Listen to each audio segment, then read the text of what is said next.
Hi అండి, అందరికీ నమస్కారం అండి. తెలంగాణ రాష్ట్ర వ్యాప్తంగా ప్రభుత్వ ఉద్యోగులకు, పెన్షన్దారులకు ఒక ముఖ్యమైన ప్రకటన రావడం జరిగిందనమాట.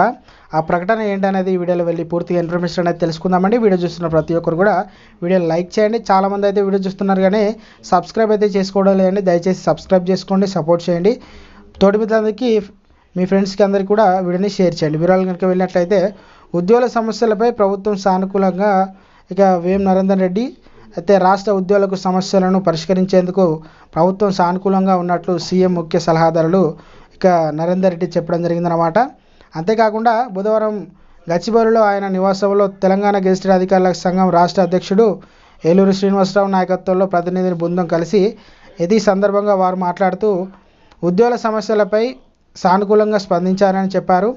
ఆగస్టు 3 వారంలో ఉద్యోగుల పెండింగ్ అంశాలపై నిర్ణయం తీసుకుంటామని చెప్పినట్లు వివరించారు. ఈ సమావేశంలో టీజీఓ రాష్ట్ర ప్రధాన కార్యదర్శి సత్యనారాయణ, ట్రెజరీ ఉపేందర్ను వీళ్ళందరూ కూడా ఇందులో పాల్గొనడం జరిగిందనమాట. అయితే పెండింగ్లో ఉన్న ఏవైతే డిఏలు, పిఆర్సీలు మరియు మధ్యంతర వృత్తులు, అంతేకాకుండా ఫిట్మెంట్లు కూడా ఇచ్చే అవకాశం ఉన్నట్టు మనకైతే విశ్వసనీయ వర్గాల సమాచారం అయితే అందిందనమాట. ఇది ఫ్రెండ్స్ ఈరోజు అప్డేట్. వీడియో నచ్చినట్లయితే లైక్ చేయండి, ఛానల్ సబ్స్క్రైబ్ చేసుకోండి. Thanks for watching.